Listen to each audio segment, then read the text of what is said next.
Dieu, Père Céleste, quel privilège de se retrouver ce matin dans ta maison et de lever nos voix pour te chanter, Seigneur. Amen.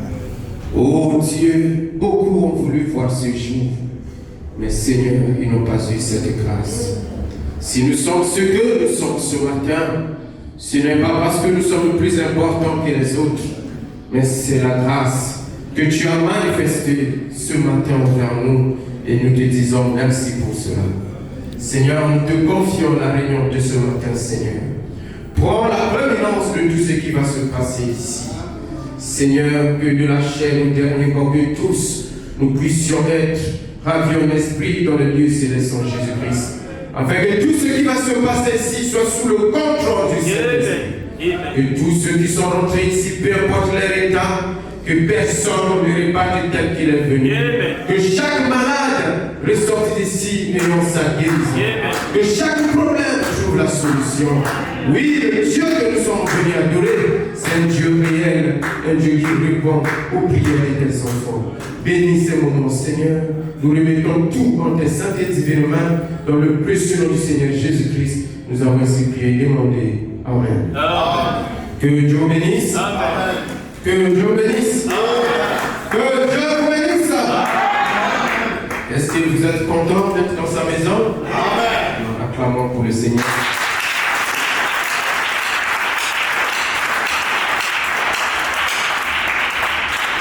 Nous bénissons notre Seigneur pour la grâce qu'il nous accorde ce matin de venir écouter encore la voix du septième ange, de venir écouter le message.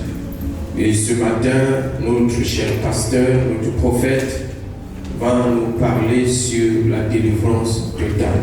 Amen. Jésus a dit dans la Bible que celui qui entend mes paroles et les met en pratique, il est comment? Il est semblable à un homme qui a bâti sa maison sur le roc.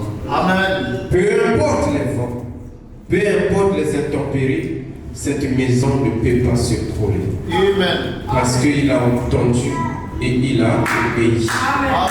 Mais celui qui entend ces paroles et qui ne les met pas en pratique est semblable à un homme qui a bâti sa maison sur le sable. Cette maison ne peut pas résister face aux épreuves. Dans chaque âge, Dieu a toujours envoyé une portion de sa parole. Amen. Et en ce dernier jour, la parole de notre Seigneur Jésus-Christ, c'est le message apporté par le prophète Branham. Je vais entendre Amen. Amen. Le message que vous écoutez, que nous écoutons tous, c'est cela, la parole de Dieu pour notre temps. Amen. Il ne s'agit pas seulement d'appuyer play.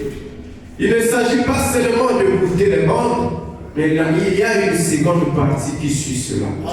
C'est mettre en pratique ce que nous écoutons. Amen. Nous pouvons beau appuyer play, nous pouvons beau entendre les bandes, mais aussi longtemps que nous ne mettons pas en pratique ce que nous écoutons, nous ne pouvons pas recevoir les bénédictions qui sont rattachées à ces bandes. Alors, est-ce que vous dites Amen à cela? Amen. Maintenant, nous dirons dans la prédication que nous allons écouter ce matin, s'il n'y a jamais eu un de l'église, permettez-moi, où vous êtes attentifs à l'église, que ce soit ce matin. Amen. Nous ne venons pas à l'église pour répartir les mains. Amen. La prière de tout croyant, lorsqu'il vient à l'église, c'est que Seigneur parle-moi. Amen. Seigneur, alors que ton prophète va prêcher, Seigneur parle-moi. Si tu as quelque chose qui te dérange, tu ne dois pas répartir avec le même péché dans ton cœur ou avec la même condamnation dans ton cœur. Voilà, il dit ceci dans la prédication de délivrance totale, au paragraphe 65, écoutez cela, c'est très important.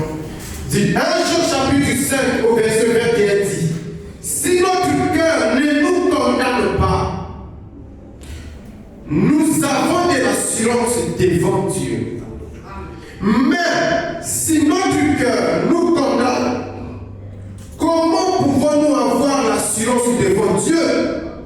Nous savons que tant que nous avons un péché qui n'est pas confessé, il ne nous exaucera jamais. entendre avec moi. C'est là où je voulais insister, Église. L'Église, ce n'est pas le bâtiment ni le nombre de gens. Amen. Ce qui fait l'Église, c'est la qualité de la vie que mènent les croyants de cette Église. C'est la vie de Jésus. En fait, la vie qui se trouve dans les mondes, cette vie-là. Parce que nous croyons que le message que nous écoutons dans les mondes, c'est la parole infaillible du Dieu vivant. Amen. Mais cela ne doit pas se limiter à l'écoute seulement. Mais cela doit devenir vie en nous. Amen. C'est quand tu marches, tu deviens une bande vivante. Amen. Lorsqu'on veut chercher une croyante dans le quartier, ça doit être vous qui écoutez les bandes. Lorsqu'on cherche un croyant dans le quartier, ça doit être vous qui écoutez les bandes. On peut beau prier pour toi. On peut beau te déverser l'huile. Tu peux jouer même 1000 bandes. Mais aussi longtemps qu'il y a quelque chose d'inconfessé en vous, Dieu ne vous exaucera jamais. Amen. C'est pas moi, c'est frère. Pendant que je suis en train de lire cela, chacun doit se regarder. Amen. La parole est un miroir. Vous dites amen cela? Lorsqu'on écoute la bande, c'est-à-dire la bande est là comme un miroir. Et nous comparons nos vies avec la bande que nous écoutons. Si la bande dit qu'un croyant n'est pas un menteur, si tu es un menteur, dis au Seigneur, aide-moi. Je suis un menteur, Seigneur. Seigneur, ne permets pas que ce péché, ce démon puisse me lier, Seigneur. Délie-moi, Seigneur. Donc tu ne peux pas écouter la bande et dire mes amens sur les autres. Non. Comme tu as vu un frère rentrer dans un hôtel, alors la bande condamne l'adultère. Tu dis amen, mais tu dis amen parce que tu as vu le frère. Ça, c'est pas un bon esprit. La parole, nous l'entendons. Nous l'écoutons parce que nous voulons être à l'image de cette parole. Le diable n'aime pas ça. Amen. Si vous voulez voir la douceur d'un chat, vous devez le caresser dans le sens correct de ses poils. Voilà, il dit, vous allez là voir l'animal le plus gentil au monde. Mais il dit, essayez de faire le contraire. Ça sera l'animal le plus méchant. Vous dites amen. Amen. Les chrétiens aiment des choses sucrées, des choses qui les plaisent, des choses qui les permettent de pousser des grands cris et ensuite vivre comme les démons. Nous ne voulons pas de cela. Je répète ceci. Pendant que je répète, moi, vous, nous tous, chacun regarde son cœur. 1 Jean chapitre 5, au verset 21 dit, si notre cœur ne nous condamne pas, nous avons de l'assurance devant Dieu. Amen. Mais chacun doit remplacer par son nom. Moi, Pierre, si mon cœur ne me condamne pas, j'ai de l'assurance devant Dieu. Mais si notre cœur nous condamne, comment pouvons-nous avoir de l'assurance devant Dieu? Nous savons que tant que nous avons un péché qui n'est pas confessé, il ne nous exaucera jamais. Amen. Oh, quand j'écoutais cette partie m'a touché. Il dit, il nous exaucera pas. Dieu ne va jamais vous exaucer. Jamais. Aussi longtemps que vous avez un cœur malade. Aussi longtemps que vous gardez quelque chose dans votre cœur. Vous faites du semblant d'être juste alors que vous savez que vous ne l'êtes pas. Vous faites du semblant d'être une chrétienne correcte alors que vous savez que vous ne l'êtes pas. Vous faites du semblant d'être un vrai frère, mais au plus profond de votre cœur, quelque chose vous dit que non, tu ne l'es pas encore. Mais vous forcez d'être juste aux yeux des hommes. Non. La justice des hommes a des limites. Ne cherchez pas la justice des hommes. Cherchez la justice de Dieu. Votre cœur doit être libre. Il y a des fois où vous priez mais il n'y a rien. Vous demandez des choses à Dieu, mais il n'y a rien, mais il y a cela 3 ans, tu avais fait quelque chose. Tu avais volé l'argent des parents. Pendant que maman cherchait, papa cherchait. Et tu as caché cela en toi. Jusqu'aujourd'hui, tu fais ceci, ça ne marche pas. Tu fais cela, ça ne marche pas. Il y a cela 3 ans, tu avais trompé ton mari ou ta femme. Ma soeur, mon frère, peu importe les ordres que nous pouvons écouter, cela ne va rien faire. Amen. Peu importe les prières que nous pouvons faire pour toi, cela ne va changer rien. Cela ne va rien changer. Parce que toi, tu caches un péché. C'est pas moi, frère madame le dit. Il ne nous exaucera jamais. C'est fort. Mais c'est l'Église. Mais c'est l'Église a besoin de ces choses. Frère madame dit c'est fort. Il dit mais l'Église a besoin de ces choses. Ma soeur, il est plus tard que vous ne le pensez. On peut beau vous appeler sœur, on peut beau vous appeler frère, c'est pas ça la chose la plus importante. Amen. Mais c'est l'état de ton cœur vis-à-vis de Dieu. C'est l'état de ton âme vis-à-vis de Dieu. Ne me haïssez pas, je joue mon rôle. Amen. Le diable n'aime pas qu'on touche ces choses. Mais moi, je vais le faire sous la conduite du Seigneur. Amen. Vous ne pouvez pas venir à l'église et s'attendre à des bénédictions de Dieu aussi longtemps qu'il y a des choses que vous cachez en vous. Pendant que je parle, peut-être à peine la nuit qui vient de passer là, tu as fait quelque chose d'horrible. Tu le sais et Dieu te voit.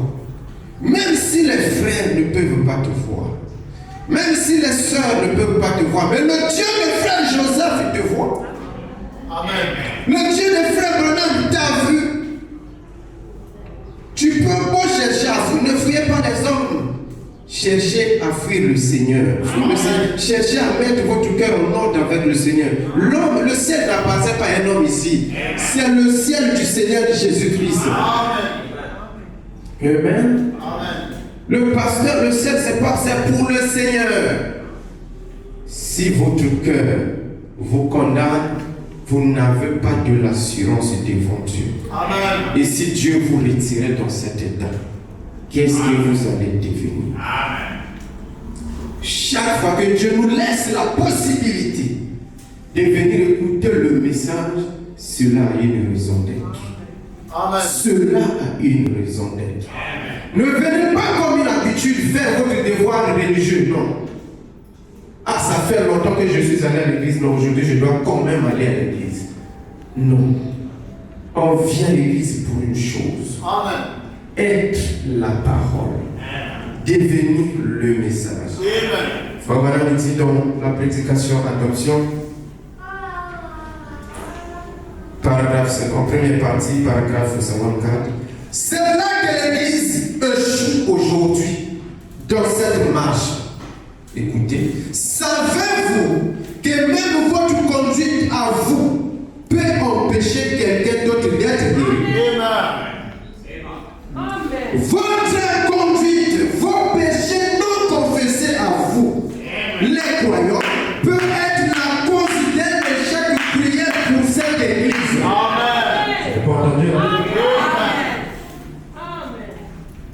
Vos péchés non confessés peut être l'échec de prière, la cause d'un échec de prière pour cette église. Amen. Votre conduite peut empêcher quelqu'un d'autre d'être comment guéri. Voilà, il dit Dieu n'envoie pas la bénédiction sur le péché. Non. Tu peux appuyer play 24 heures sur 24. Mais aussi longtemps que je ne prends pas la décision d'ôter ce fardeau qui est dans ton cœur, c'est comme verser l'eau sur le dos d'un camion. Il y a une dame, je vous ai parlé de cela, qui est allée du pasteur partout pour qu'on puisse prier pour elle. Toujours malade. Elle est venue chez Frère Branham. Frère Branham a prié ici. Comme Dieu avait donné à Frère Branham la capacité d'entrer dans la vie des gens, pour remonter l'histoire, de voir ce qui s'est passé dans la vie de cette personne. Frère Branham m'a su que cette sœur gardait quelque chose en elle pendant près de 8 ans qu'elle n'avait jamais confessé. Et c'était la cause même qui faisait en sorte que cette sœur ne puisse pas recevoir sa guérison. Frère Branham a parlé à cette sœur. Elle est allée avec son mari à manger cela. Et lorsqu'elle est revenue, c'était terminé. Les démons sont partis. Amen. Dans la prédication que nous avons écoutée ce matin, Frère Branham nous parlera de lui-même. Avec son problème des impôts, le juge, on l'a appelé.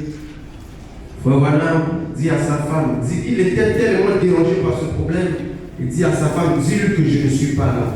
Frère Branham a couru derrière la maison. Mais a menti.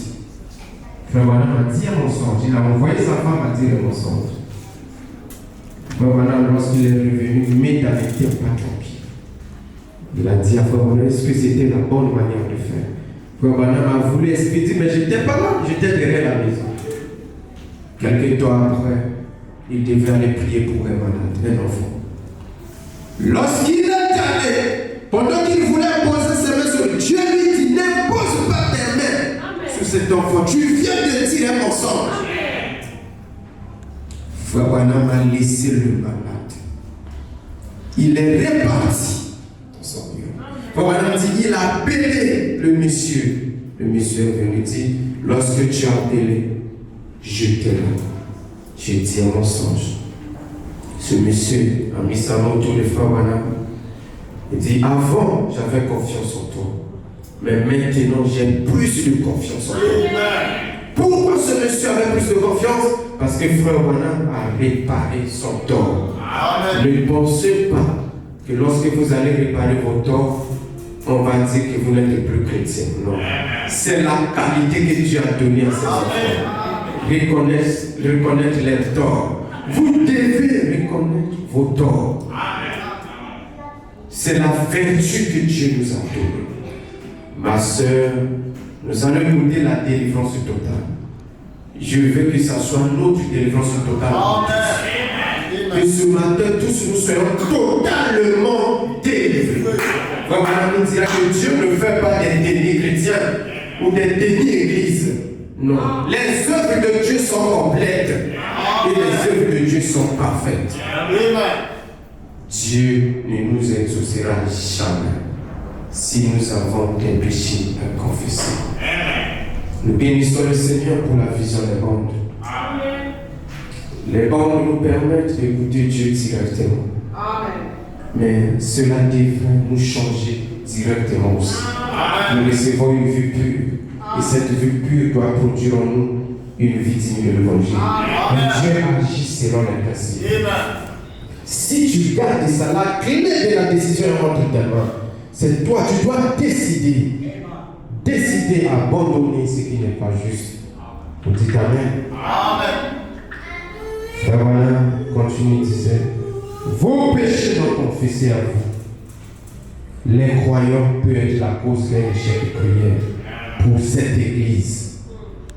Et au jour du jugement, vous serez responsable de tout cela. Parce que voulez-vous être responsable de l'échec de l'église?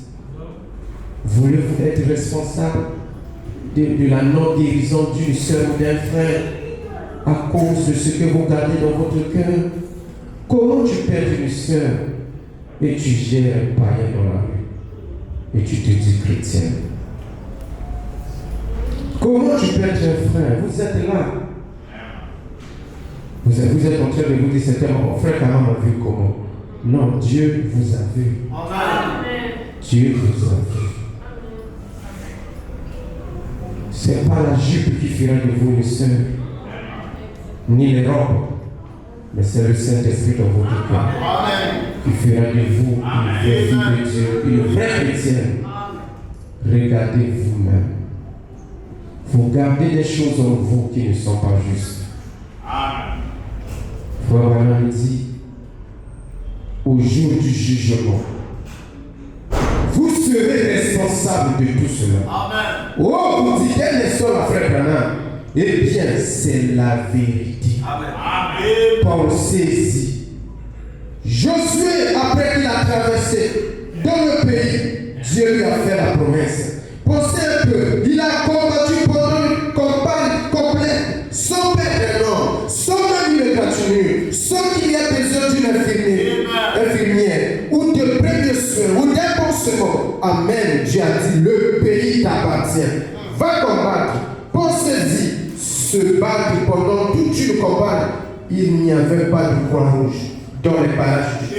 Il n'y aura personne de blessé. Amen. Ils ont tué les Amoréens, écoutez cela, et les Essiens. Il n'y avait pas un seul blessé parmi eux jusqu'à ce que le péché entre dans le corps. Une fois qu'Acon a pris ce manteau de Chinéa et ce lingot d'or et qu'il les a cachés sous son campement, le lendemain ils ont perdu 16 hommes. Josué a dit stop, un instant. Il y a quelque chose qui cloche. Il y a quelque chose qui cloche ici. Nous allons publier un jeûne de 7 jours. Dieu nous a fait la promesse qu'on ne nous fera aucun mal. Que nos ennemis tomberont à nos pieds. Vous cherchez des victoires zéro. Vous priez zéro. Vous faites ceci zéro. Vous avez touché au lingot d'or et au manteau de Chinéa. Des choses vouées à l'interdit. Chacun connaît son cœur. Il y a 2 personnes que nous ne pouvons pas tromper. C'est votre cœur de Dieu. Amen. Ne vous fâchez pas contre moi. Ça nous fera du bien à nous tous. Alors, il y a quelque chose qui cloche ici. Quelque chose d'aller de travers quelque part. Nous avons 16 hommes ici. Ce sont des frères israélites et ils sont morts. Frère Branham dit, pourquoi sont-ils morts?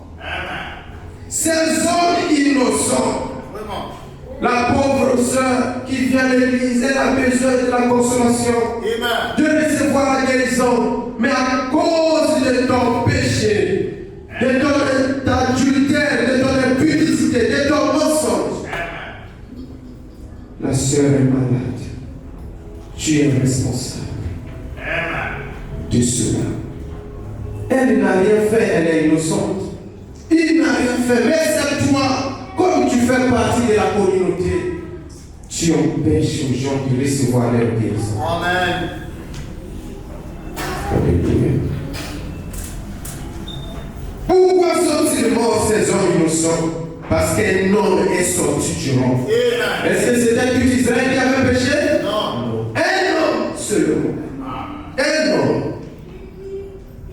Vous voyez la raison pour laquelle cet enseignement est nécessaire. Amen. L'église qui doit s'aligner. S'aligner sous la parole de Dieu. S'aligner avec Dieu. S'aligner les uns avec les autres. En marchant d'une façon parfaitement droite. Sobrement devant tous. Dans la crainte de Dieu. Amen. À cause d'un homme qui a volé un manteau, qui a fait quelque chose qu'il n'aurait pas dû faire, ces hommes ont perdu la vie. Je pense que c'était 16 ou peut-être plus, je crois 16 hommes qui sont morts. Amen. À cause du péché d'un homme. À cause de la conduite d'une sœur. À cause de la conduite d'un frère. Nous pouvons détruire toute cette église. Amen. L'église, Frère Branham nous parle. Que ceci soit l'occasion où nous allons revoir notre expérience. Le prophète va prêcher sur la délivrance totale. Est-ce que nous sommes réellement délivrés? N'imaginez pas quelque chose. Alors que votre cœur est en train de vous parler, mon frère, ton cœur peut te saisir tes concerts. Tu connais ton cœur, Seigneur. Ne faites pas semblant d'être chrétien, non. Ne faites pas semblant. Dieu est disposé pour nous pardonner. Ne faites pas semblant. Le christianisme, c'est une vie. Papa trompe maman, maman trompe papa, les enfants trompent papa. C'est un désordre absolu. Ou alors nous partir avec tout ça. Ce qui fait une église, c'est pas ça, ça n'a rien à voir ça. L'église, c'est la qualité de la vie que les membres mènent. Voilà ce qui fait une église. Même si vous êtes 2, 3 et que vous menez une vie correcte, c'est ça l'église. L'église, ce n'est pas des climatisations ou quoi que ce soit. C'est juste un lieu où on écoute la parole. Mais ça n'a rien à voir.